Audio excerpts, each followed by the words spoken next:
All right, what's happening, Mark Bare Naked Willie? You're fully clothed today, so that always makes me happy. Dave, I'm so happy for the conversation again today on BS Friday with you. Um, I'm happy, man. It is always probably some of my favorite parts of the week. How about you? Yeah, definitely one of my favorite parts of the week. You know, it's Friday for one, which is great because I get to spend more time with my kids, play hockey. We're not going to get into too much hockey with this guest coming on today for good reason. We'll talk about that in a minute. But hey, listen, BS Friday is the day that we get to help bring new people to the forefront of what's happening in our world, trying to change how we live, how we build each and every day. And today is no different. And I'm really excited about today's show, Building Transparency. So, Dave, there's people tuning in on a couple different platforms. 2.5+ years of shows. We have people on the Facebook, right? The Facebook, The Twitch, the Twitch, the Twitter, the Twitter. the LinkedIn. Oh, we got LinkedIn too. Exploding last week, right? Was the YouTube. Yeah, there was a lot of people on YouTube last week. You know, holidays, people have time to watch, but that's right. If you're not following us, you should be. If you're not subscribed, you should be. If you don't subscribe to the next guest coming on, well, you definitely lost your mind. You should be following what they're doing. And also just remember, the only way we're going to grow this industry if we all like and share, and you put out your own content too. Mark and I put out a lot of content, but we want everybody to put out content because we got to get the word out to the masses. And if you don't want to do that, well, then we always appreciate it if you like and share the content we are putting out there, and we'll do the same for you. So with that said, Mark, we're still killing it, man. Over 10,000 hours a month watched on our YouTube channel, and that's not even LinkedIn and the rest of them. That's just YouTube. How cool is that? Just YouTube. I enjoy the messages we get on nights and weekends that I don't always have answers to. That's a lot of hours, Dave. It's a lot of hours, and it's not taken lightly. So hopefully we can continue to bring you the smartest people out there with the best ideas, the best technology, the newest equipment, the healthiest equipment, because all of us together can make change. One of us by ourselves, not so much, but all of us, we can do some big things. Awesome. So you ready, bud? Oh, I'm ready. We have a guest coming on, a bit of a firecracker. I've come to learn real quick, but we're gonna have fun with it, so that's exciting. Go ahead, Mark. Why don't you tell us what we got coming on today? So there's tools, right? There's construction, and I'm not talking hammers. Embodied carbon in construction, right? The calculator for that is a tool. And if you're working on projects, if you're assessing projects, if you're from the supply side to the implementation side, these are words that if you haven't heard, it's kind of like meeting, Mary in the grocery store. From then on, you hear Mary come up more. These words were on the presidential stage, right? Embodied carbon calculations. So it's a part of the dynamic part of construction that is the forefront. I've seen sustainability go like this, green go like this, performance go like this. I've seen carbon conversations go like this. And the word transparency is often missed in discussions. But today, none of these will be missed. In fact, that's our focus. Everyone, please welcome Stacy and get ready for an awesome show. All right, what's happening, Stacy? Hello. How are you guys doing? Well, we're doing wonderful. Well, thank you for joining us today. As always, we love it when our new guests come on.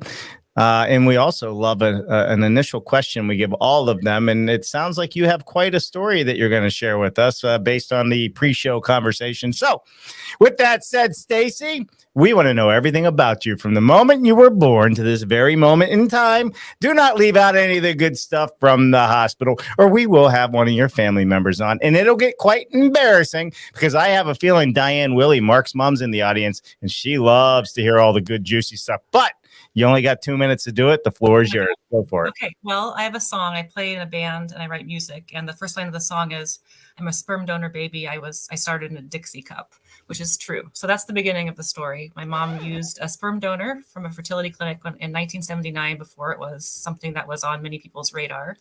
And I was conceived that way. I grew up in a house with my grandparents and my mom raising me. And in that house, it was on about 2 acres of rural land in Clackamas, Oregon.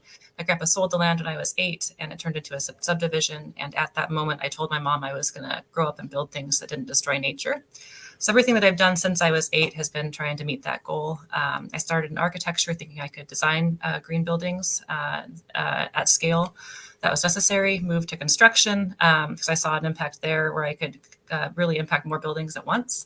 And then about 5 years ago, did a deep dive into carbon emissions because it became something that Skanska, the company I was working at, was super focused on, but also something that I saw as the ability to really actually create a positive impact and mitigate climate change. Along that journey, I have found 20 donor siblings through DNA testing. And when I found the first one about 10 years ago, I was on Oprah, meeting him for the first time and sitting next to Oprah on the stage. So that's probably the juiciest fact that I've got for you. Oh, okay. No. You just don't mention Oprah. You don't mention being born in a petri dish without me having to question some of that, because all this is about science and you were built. So, I think that's really cool. I think you are the first person that I've ever met that actually said that's, how it all came about and how your life started. So, thank you for sharing that. Yep, of course. It's a beautiful story. Yeah. It's a beautiful story. I like the part when you said when you were 8 years old, you said you were going to do things different. That really hits because you saw the change of those two of the acres of the rural land. And gosh, if I hope that other people don't have to encounter that, but we know they do. And so, in fact, the transformation of that land has allowed these epiphanies to happen for you. And that's pretty magical that you got it dialed into that. Well, it's really, I think if you think about the impact, and I can still visualize it in my head of watching like this land that I would go out and, climb trees in, and there were deer, and watch it as bulldozers came in and just literally scraped it all away and took all of those trees away and created asphalt cul-de-sacs with dirt lots that then all these houses were built that looked the same. And I had never been angry about anything like that before in, 8 years of my life at that point, but I felt that feeling inside, like there's something has to be different. And I really have been trying to satisfy that 8-year-old's like desire to take action ever since. It's really still there. She's sitting on my shoulder, I feel like, every day. Yeah. You know what? And right, you got the devil and the angel type thing happening, right? On, what's the right thing to do? What's the equal, like, what's the middle portion of what we can get done, and how do we keep working towards getting it all done the right way? What did Oprah, like, you were on Oprah's show, or you were just having dinner with Oprah? They flew my brother from Togo, West Africa, where he was a Peace Corps volunteer when we matched and realized that we were half siblings. Okay. To Portland, taped our meeting. So had him come up on the train and taped us at the train station meeting. Right. And then flew us to the show, and we were on the show. So we came out, Oprah's right there. She got teary-eyed with our story. I gave her a hug, and she asked us all the questions. But the best thing about that whole thing, you can go watch the episode, it was just the two of us that had matched. This was pre-DNA testing. And she said, what if there are more out there? Stacy, what do you think? And I said, the more the merrier. And that has come true. We joke about it all the time. There's, all of us talk. We're in a WhatsApp group. There's 20 of us. We meet each other. We hang out with each other. And it's just this wonderful, amazing group of people that I happen to share half of my DNA with. It's insane. You were how old roughly when that happened? When I met him, it was 11 years ago. So I was in my mid-20s, late 20s. How awesome is it in 20s to find out that you have more family? Like, what a blessing. I grew up as an only child without knowing anything about it. Was the first time I saw someone that looked like me, quite frankly. And it was that recognition of someone that has the same face. Right. Mark, Mark Belcher or Matt Belcher, right?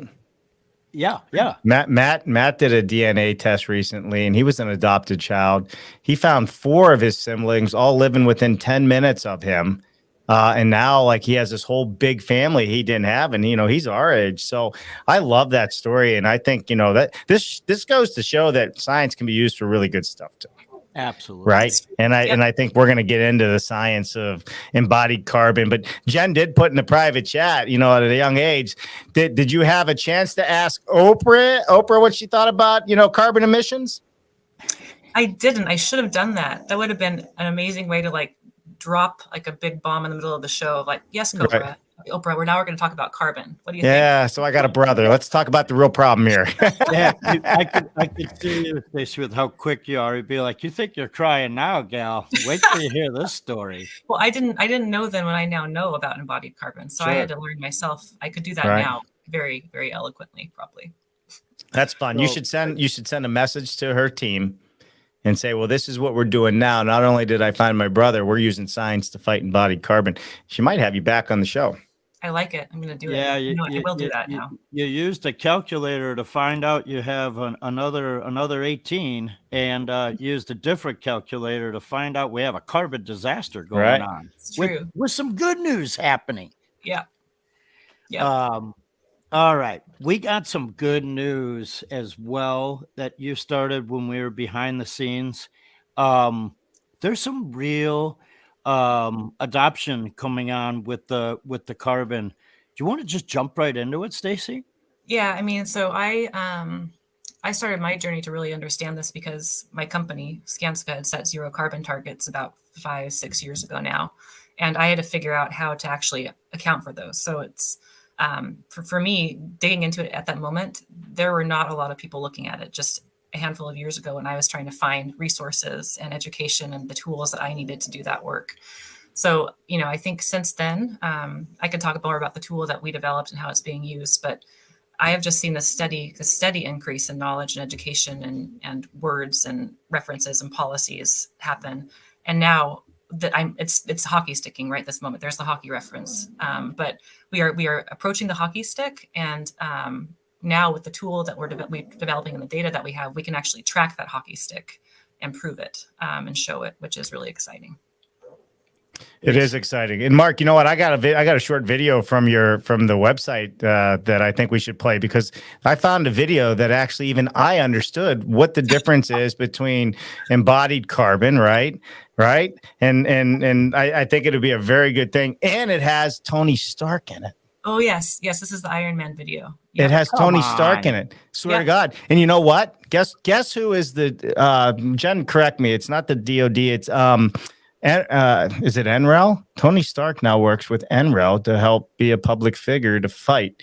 So you should also, Stacy, send him this video and be like, well, this is how we're looking at your Iron Man movies. We did talk to them. That's part of the reason the video exists. Oh, it is? Yeah. So see, I'm not telling lies. I'm not telling lies here. Let's just take a quick look at it here real quick.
So, I mean, one, I think that's just an awesome video. So thank you for allowing me to just put that up there. Even though I didn't ask, I just found it. I thought it was really cool, but I didn't think you'd mind too much. So you're working with Tony Stark, huh? We're talking to him. We're talking to his people. So Yeah. he's got a whole great, wonderful organization called the Footprint Coalition that's investing in, startups and innovation around decarbonization and climate mitigation. So there's great information on his website. They have a bunch of videos that are campy like that go through all sorts of things. They're looking at mushrooms and all sorts of things in terms of sources of ways to make things differently and materials to use. So kudos to him for taking this on with his platform too. Yeah. And kudos for you guys to really take something so complicated and break it down and make it simple. Right? Like really, that video really talks about how you separate operational, right? Your operational carbon footprint and like, even for myself, like it really just simplified understanding what it means. That's a big deal. And it's good to hear feedback. I made that myself. Did you? Well, I think you did an amazing job. So at least that's my opinion. What worked for me, because sometimes things are oversensitizing when you're trying to learn information. And so the music was flush, and most people read, right? When they're on their devices. So you did it in that fun-loving font, right? That puts it forward. So whether I'm 6 years old, 16 years old, or 60 years old, it lands. And for the record, Tony Stark also saved the planet. So besides using that energy, save the planet. But it was good. It was really good. I hadn't seen it. I'm glad you brought it forward, Dave. And who knows? Maybe Iron Man will come back and he'll be made out of engineered wood. So you never know. Well, Greg, you go ahead. You got to say something? Hold on a second. So, Greg, is Iron Man Stacy's brother too? Of course.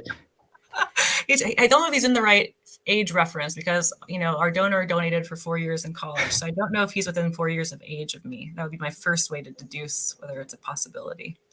Well, I love it. Greg is the past chair of the National Association of Home Builders, the top guy there. So he's always tuning in. So thank you, Greg, for that. And hey, Greg, when you coming back on? We need some updates next month on what's happening to take us into the holiday. Maybe we should have Craig help I can't speak. Greg help us with our Cat in the Hat reading. Our Cat in the Hat reading. Yeah, we could have guests. So we should also say that besides being Iron Man and besides being Tony Stark, Robert Downey Jr. Does care about the environment. Yeah.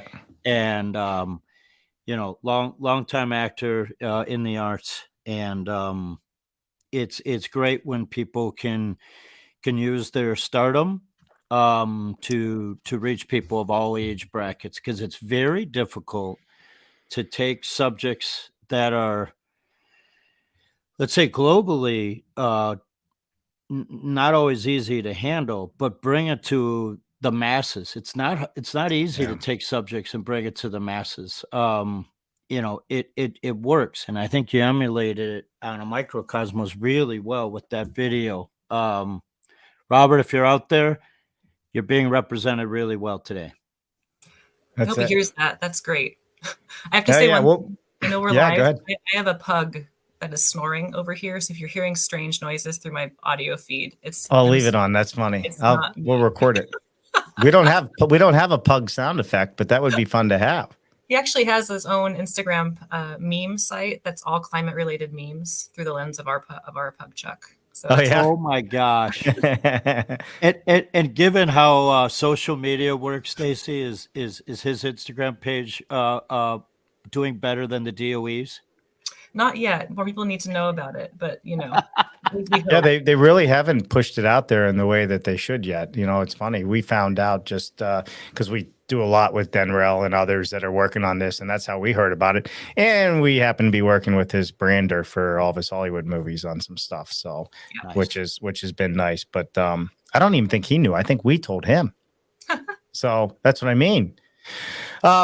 All right, so let's get into this. There's a lot to break down, and what I really want to understand, Stacy, like all of this comes from a passion of some sort, and we heard about, the trees and everything being torn down and the animals and the deer, but you've taken this a step further than most. I mean, you have a fairly large organization. There's a fairly large team of people that are working, with you on this. Walk us through the journey on how this actually started, and how did you build something this amazing? So again, it was that time at Skanska where I was tasked with understanding embodied carbon emissions for a company, right? A general contractor that had set targets, and now they needed to figure out how to account for this stuff and then reduce it. And so I went into sponge mode, which is what I call it when I just need to open myself up and sponge as much as I can about something and get smart on it. And started to dig into, where does the data live for this stuff? How do we get to carbon values for concretes and steel and all the things? Right. How do we look at it like we look at cost, where we can actually compare products on their carbon values to help us make carbon smart decisions right next to the cost decisions we're used to making all the time. And I found all this data in these documents called environmental product declarations, or EPDs.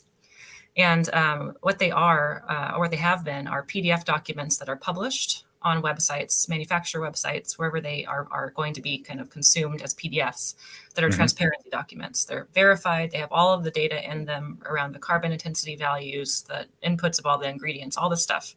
But they were PDFs. So I would have to go out to a site, grab the PDF, download it to a folder, open it up, find the little table that looks kind of like a nutrition label, on page 12 of the PDF document, get the carbon intensity value, get the declared unit of that material, put it into a spreadsheet, and repeat that for every product that I wanted to actually look at or compare or assess.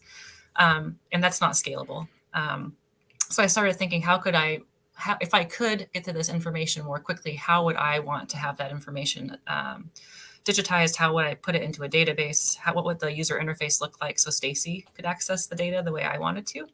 And I couldn't find anyone doing that anywhere. So Skanska had innovation grant funding, which is an amazing thing as a company, where they give employees the ability to propose projects where they will fund them if they're going to help with something that the company or the industry needs. So I said, I'd like to proof of concept, see if we can take these PDF documents and write machine reading scripts to ingest them into a digital format to create kind of a Google of EPDs, a database, and then create a user interface where I could go find, compare, sort, account, but also allow anyone in the industry to do the same thing. So they don't have to go repeat all of that work that I had just experienced doing it by hand. Which is a lifetime of work. Yeah, it is. It's never ending. And especially as we get more products that are giving us the data. So Skanska Seed funded it. We were proposing to be the GC for a Microsoft project, a big campus project here. We told them what we were working on with this project. They agreed to pilot and seed fund it. So we had Microsoft on board as our first tester in terms of an owner. And then once we proved we could do it, we actually turned the whole project over to the University of Washington to incubate it and enable a whole host of people to actually fund it. We didn't want it to be seen as a Skanska or a Microsoft branded tool. We wanted mass adoption, and that needed to mean that it kind of left our walls. We launched in November of 2019 with 9 public categories of data. It's a free tool. And then we all of a sudden realized that it needed a place to go. None of us were software developers. We were basically creating a nonprofit tech startup. So we established the nonprofit Building Transparency, which I now run as the executive director, and continued those partnerships with all of these organizations. So at the current moment, if you scroll down on the website, I don't know if that's live or not, but you can see all of our partners. We've continued a model of everything being free and paid for by our partners. Who want to use the information, leverage it, use the tool, use the data, and continue to grow the database and make sure it stays available for free and that the tool keeps on growing and expanding. So I'm really proud of all of our partners. And when I talk about the hockey stick, what's happening for us is we're seeing people wanting to partner with us start to do this, which is, and the users of the tool start to do this. We're at 30,000 users right now in 70 countries. And we started with Is there something that causes them, like I love what you just said.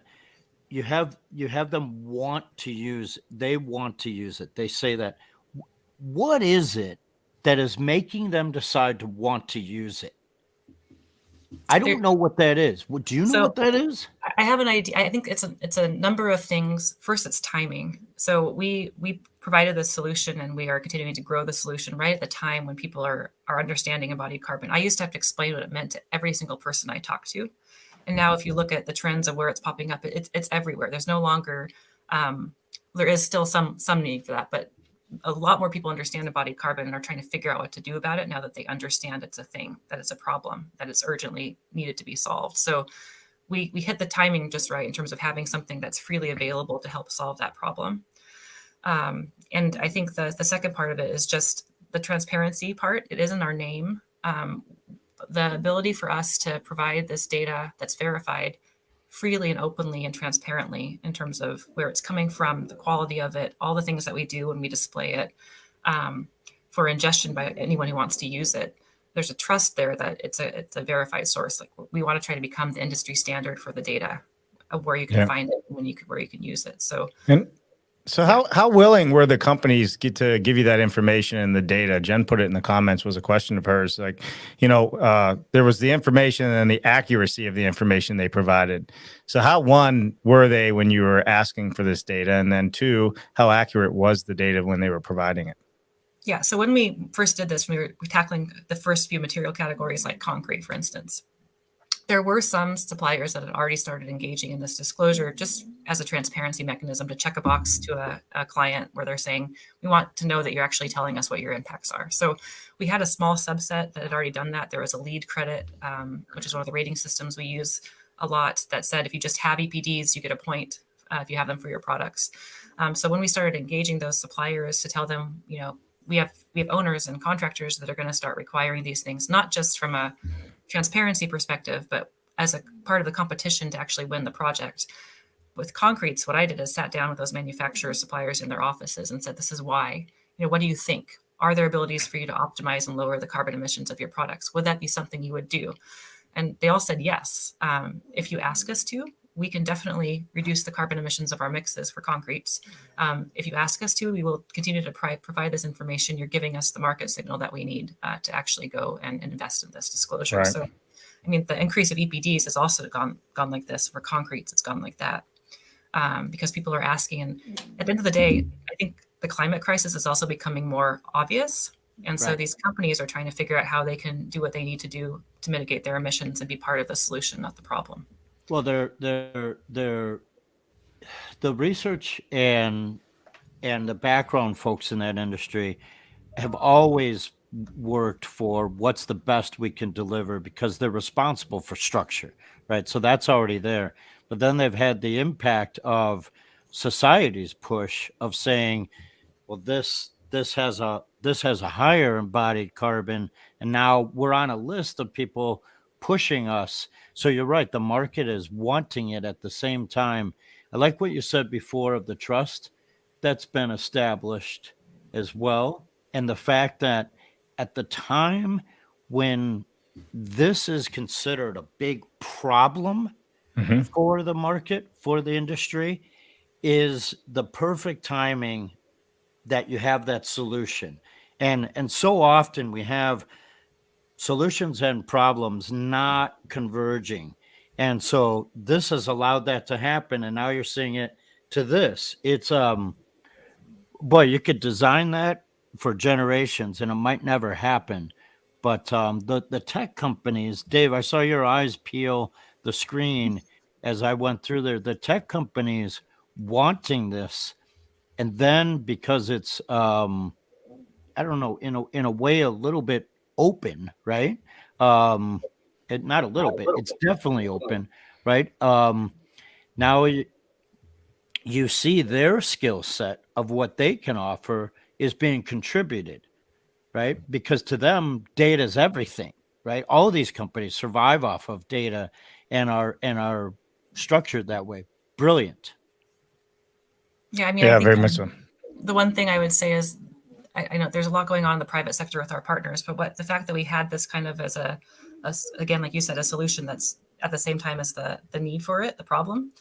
The Inflation Reduction Act, all the money that's in there, there's over $6 billion for low carbon procurement pilot programs across all the departments. There's $250 million in for EPD grants to help manufacturers get EPDs. And there's the White House Buy Clean policy that's been announced. And we were able to give data to all of those policies when they were being created or the language was being sussed out to help give confidence that you can go and actually implement a policy and make it a requirement and give funding for some of this. And I'm so proud of that. I mean, to know that we helped get funding passed that's now going to help the U.S. government and all the projects they procure, create this data, require it, and help the whole market benefit from it is it's a pretty big deal. And it's I don't know how many people know. It echoes to the small municipalities. It echoes to the other countries, right? And some of this adoptions happened for years in Europe, right? Yeah. So it's funny. One of our, I think it was like our 14th episode, Dave, we had the conversation on life cycle analysis and EPDs. And I remember messages and questions during the show of, what is that, right? And here we are 2.5 years later, and you're talking about the massive adoption and implementation being done and the support, right? Those grants for the companies to actually work through it. So now it's not a term of, I don't know. Now it's a pathway to bring it forward. And it's a new standard, right? Once you start putting labels on cereal boxes, then people decide what cereal boxes they're going to buy. That's the analogy I always use, because I say if you're walking down the cereal aisle, right, and you're on a low carb diet, like you're trying to reduce your carbs, and that's what you're going to do to try to get healthier, you are going to look at those nutrition labels and see which cereal has the lowest carbohydrate content per cup or per serving size. We're putting the construction industry on a low carbon diet using exactly that same method and model. We need to get healthy, we need to make the planet healthy and reduce the carbon emissions of each of the products that we pick. So yeah. How many people are in the organization now, Stacy? Sorry, Mark, I didn't mean to talk over you. We are small but mighty. I mean, our partnership list is long. We've got 6 employees on the building transparency side, but a software team of I think 15 or 16 now behind the scenes on the data and the tool side. So we are scaling. We hired a European director that starts in 2023 in the first quarter. We're looking at how to scale the staff here just to support all of the pilot partners that we're now asking to partner with us. So we're in scale mode. We're definitely, if you think about us like a nonprofit tech startup, that's really what we are. We're just funded differently. Here's a marketing one for you, Stacy. EPDs, they're not just for breakfast anymore.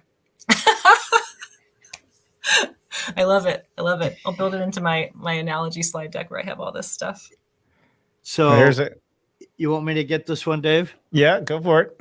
All right. So out of Pittsburgh, we have Rob Hoskin. And whenever people give a comment, that means everyone else watching the comment, go type in their name and connect with them. So that's the key factor. Awesome. So Rob Hoskin, carbon accounting, embodied and operational is the next big thing in green.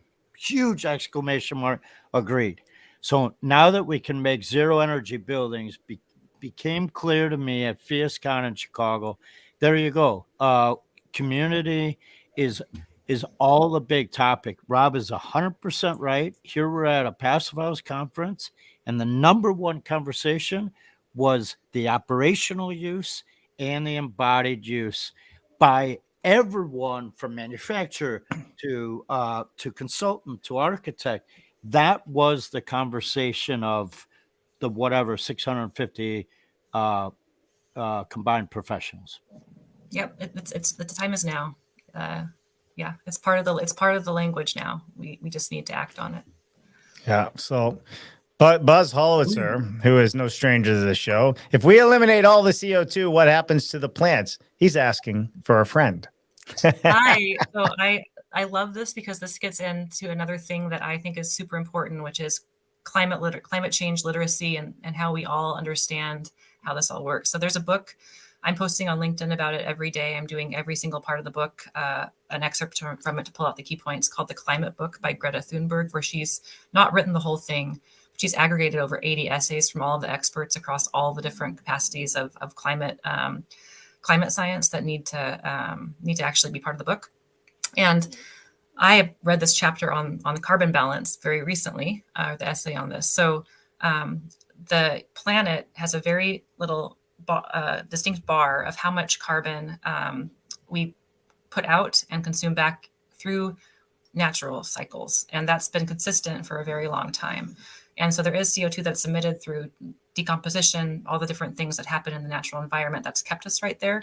What we've done is created a CO2 explosion through industrialization, and now are basically increasing the amount we're putting out without a way to pull it back in. So if we reduce the carbon emissions that are man-made, we'll get back to that natural balance.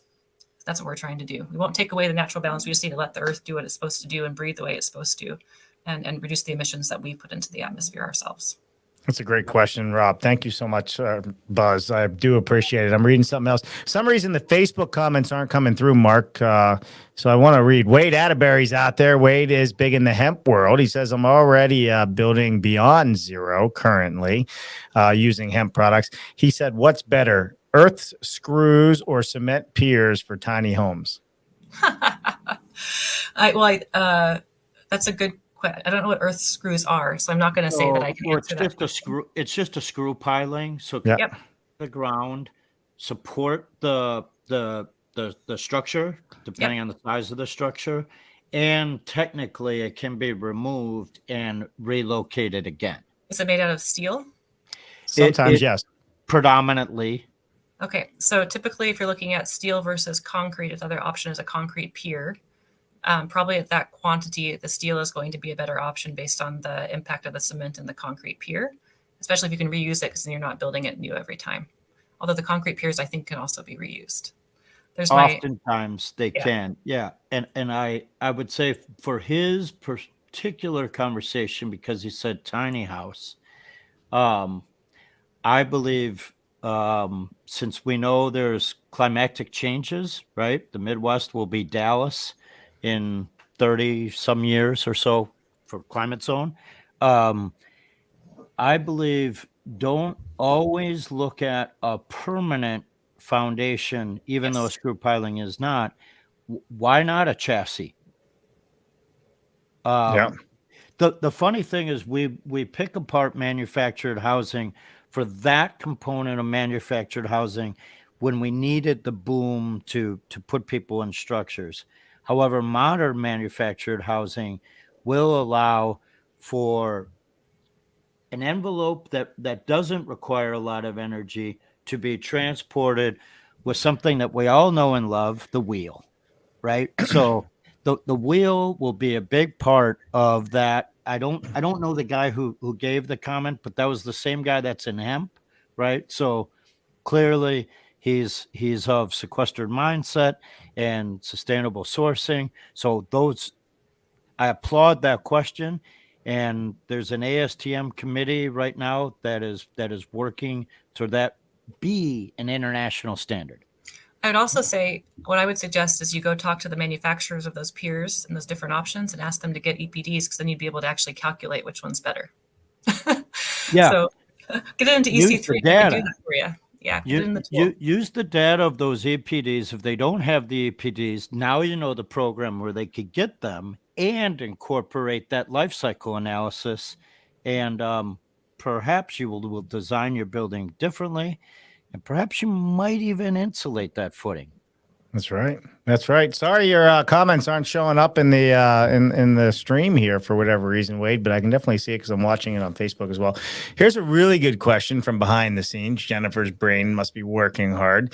I'm going to put it up here. It says, if the industrialization of our country has accelerated the climate crisis, how can industrialized construction help reduce it?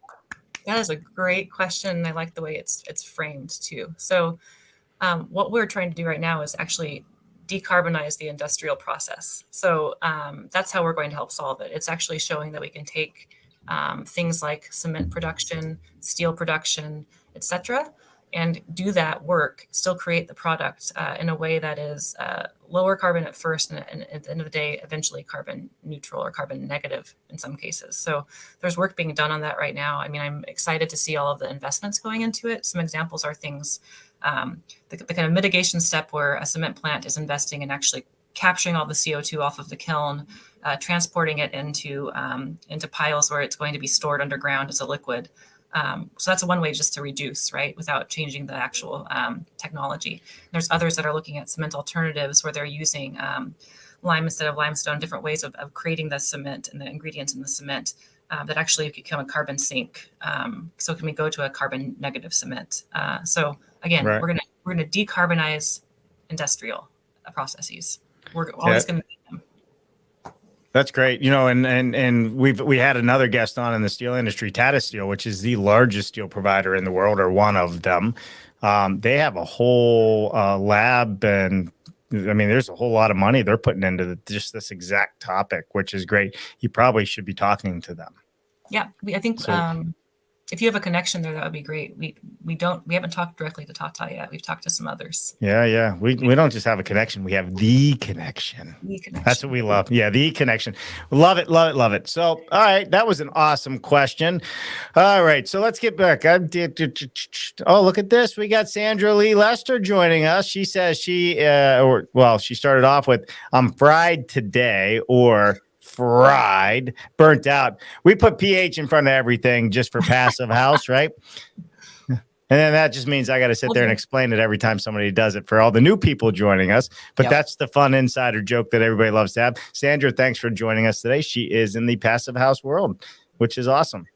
Absolutely awesome. And I appreciate you joining today. Earlier in the week, she was so excited about you coming on, Stacy, that I got an email saying I want to make sure I don't miss the show, because it's awesome. Difficult sometimes with live shows. We promote it, and there's a lot of people interested in hearing you speak today. But sometimes when you tune in, it's tough on how live goes, and it's nice when people are like, "Hey, I want to make sure, and how do I catch it?" And she literally emailed me even 2 minutes before the show. So your topic is exactly in line with what people are craving. So I'm sorry, I'm now distracted by Rob's comment, but it's that whole interesting excitability of people want to eat this up. So on a big level of what the country's doing is one thing. And those tech companies, I'm so happy that they're partnering. How does the small town hear these examples and get this to the workforce, and get this to the manufacturer, and get this to the people that are simply wanting to build a school, or to build a church, or to build a house, or to make chickens, right? Like, how does this conversation reach that whole spectrum? Because we all use and live in buildings, but this mindset, we need that catch adoption.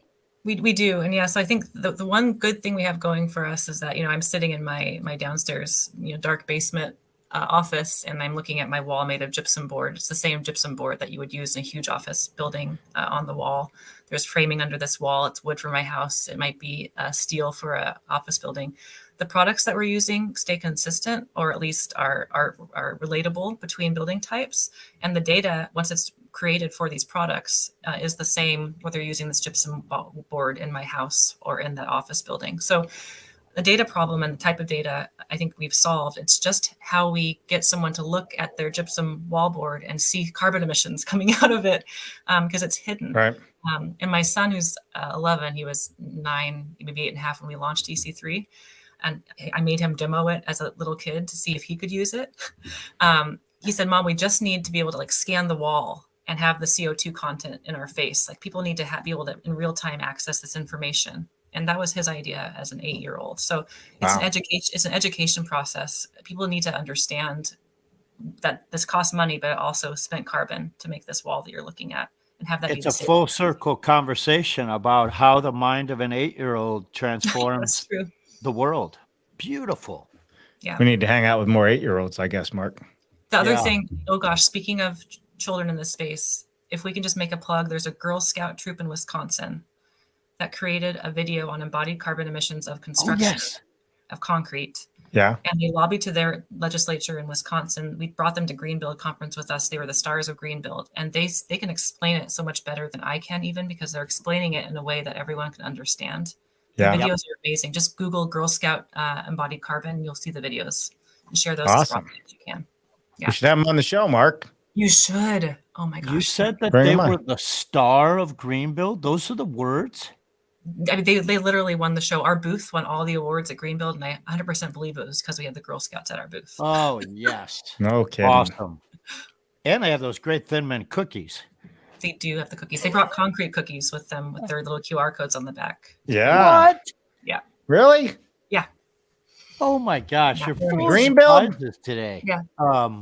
I love that. I mean, it's funny though. You know, I got to think back. Jen, was this past Greenbuild in San Francisco? Yeah. You know, because we were there doing our show and everything. And, you know, come and think of it, I think we did see the Girl Scouts. Yeah, and they're sharing the links right now in the comments, which is great, so people can access those videos. Yeah, no, thank you for sharing that. All right, so here's our last question for the day, unless something else pops up that I didn't see. Dave, I heard you there too. We'll look for an opening, and we'll make the center stage. Thank you, Stacy. Yeah. Stacy, you bring them with you. You're coming back, Stacy. So that's an invitation too, I think, from Mock. If that's Mock, that's how they say it in Boston, anyhow. All right. At Skanska, have any other employees generated ideas taken life like building transparency? Seems like an amazing incubator that has launched at least this one great idea. Yeah, there's been other initiatives in-house where we've solved big problems. I think one of the ones that I would point to that I wouldn't say necessarily came from the incubator program, but came through Skanska's willingness and want for industry change versus just company change, is what's happened with safety and the IFE environment and all the safety programs that are now out there. Skanska is really at the core of creating that and bringing in other contractors to get around that injury-free environment kind of methodology and mentality. So I think it's more the mindset of allowing employees to realize that we're not just solving things for ourselves, that we have to have a bigger mindset. And Skanska really helped me have that mindset when it came to what we did with EC3. So that's great when companies get back like that. Yeah. Or give the power back, I should say. Well, I'm going to do this now. Oh, yeah. Buy your hat. That's right. You sold over 200 of them. Is that where you're still at? Yeah, I think we're like 300 and something now, but we have that fundraiser open again on the website. Or I think you shared. Let me blow it up. Hold on. I'll blow it up. You only release those like once a year, right? It's like a get it now type thing, right? Yeah, it's really when people start asking again. They're like, "How do I get that hat?" When I get enough of those requests, I put a new fundraiser out there. But the money goes to building transparency, and the more people wearing this hat also helps with the education process. So I love it right there. So where do they go to get that hat at? Right. Well, I think right now it's on our LinkedIn page. If you go to Building Transparency's LinkedIn page, there's a link to the fundraiser. Yeah, you can find it there. All right, perfect. We'll see if we can find that and share it. Video on it. It's a cool hat. That's the first time I saw you is when that was out once before, and I was like, okay, this is great.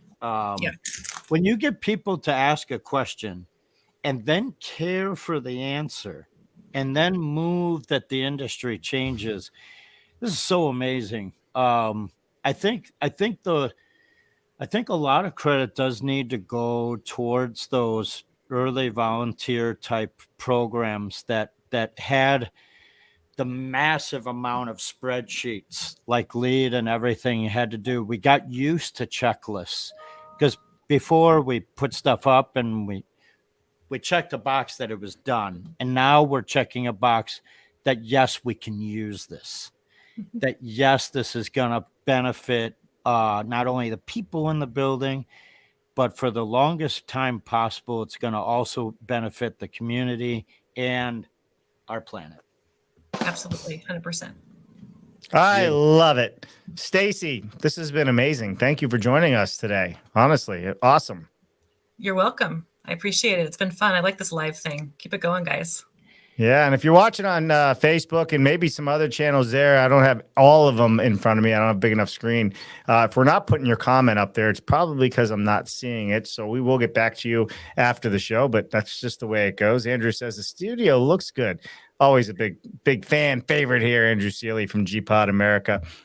Completely lives off grid in San Antonio. Awesome.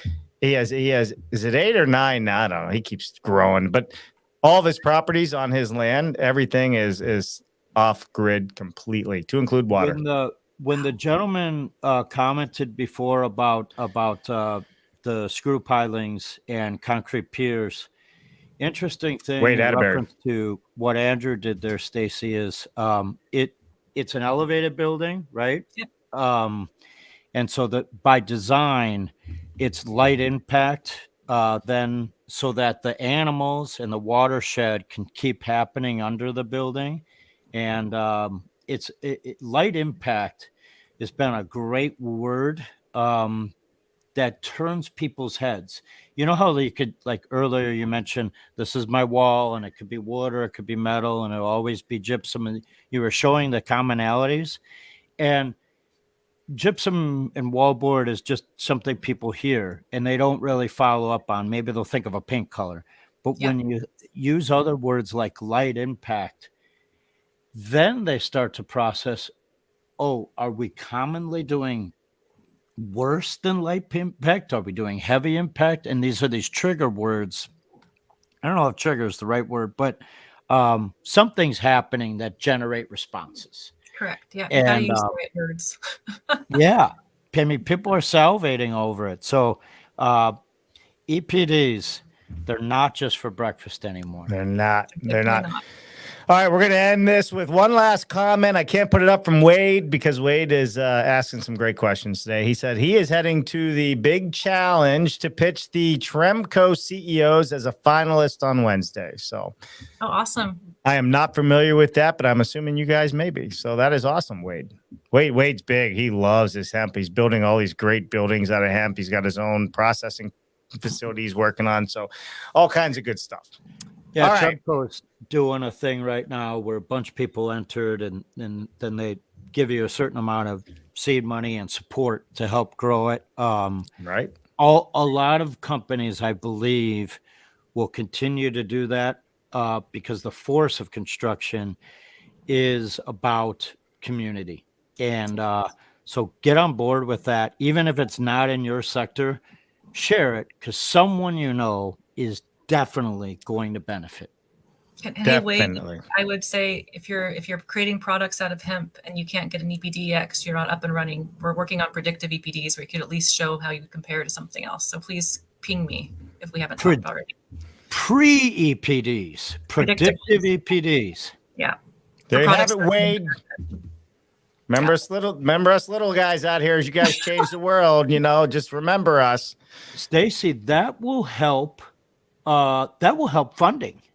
Yeah, that's the whole point. There's these companies that have the product and know, and that they need to show that owner, that purchaser, that they are going to be better. And then they can follow up with their actual EPD once they have their plants up and running. So it's a problem that we've identified that we need to help with. Right, because we have existing buildings that are products, not buildings, existing products that don't have EPDs. But in the innovative world, if you're going to launch it, you can't show up and be, I don't know, right? There you go. Shout out to the hemp products community. Get your pre-EPDs. The tools you have are phenomenal. You guys are writing more chapters that we don't even get to learn about yet. Nothing but continued success to the team and all the organizations that are quietly and loudly supporting your work. Appreciate that so much. All right, next week, Mark, BS Friday, no stranger to danger. Joe Konopacki will be coming on the BS Friday show to talk about BS Friday stuff. It's going to be a lot of fun. So we're super, what do I say? We are super excited and looking forward to having Joe. See, his last name messes me up. Konopacki. I say that 5 times fast. Let me hear it, Mark. Joe Konopacki, Joe Konopacki, Joe Konopacki, Joe Konopacki, Joe Konopacki. Wow. That was too easy for you.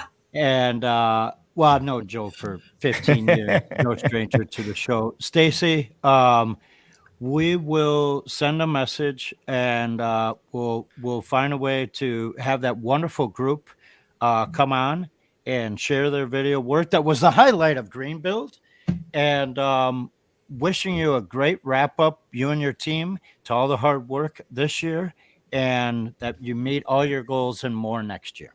Thank you so much.